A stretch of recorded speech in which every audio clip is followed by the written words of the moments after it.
आप सभी का स्वागत करते हैं भोजपुरी इंटरटेनमेंट के यूट्यूब चैनल पर। आ गए एक बार फिर बहुत ही बवाल और बहुत ही धमाकेदार भैया देवी गीत के अपडेट को लेकर। जो अपडेट है भैया भोजपुरी के power star mister Pawan Singh ji के भैया अगले देवी गीत के पोस्टर को रिलीज़ कर दिया गया है। जैसा कि आप सभी लोग अभी स्क्रीन पर देख पा रहे होंगे, जिस बवाल और धमाकेदार भैया देवी गीत का नाम है लामी लामी केश। ये एक बहुत ही बवाल और बहुत ही धमाकेदार भैया गाना होने वाला है, जो कि टी सीरीज़ हमार भोजपुरी के ऑफिशियल यूट्यूब चैनल पर भैया रिलीज़ किया जाएगा बहुत जल्द। बात की जाए भैया इस गाने की, तो इस गाने को भैया गाया है भोजपुरी के power star mister Pawan Singh ji ने, और इस गाने के भैया लिरिक्स को लिखा है विजय चौहान जी ने।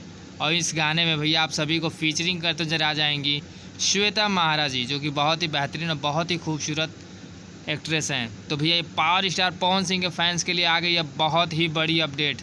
अब देखते हैं कि इस गाने का टीज़र और भैया गाना कब सुनने को मिल रहा है, क्योंकि गाना बहुत ही बवाल और बहुत ही धमाकेदार होने वाला है।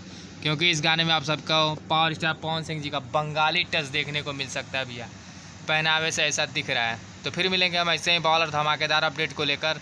तब तक जय हिंद, जय भोजपुरी।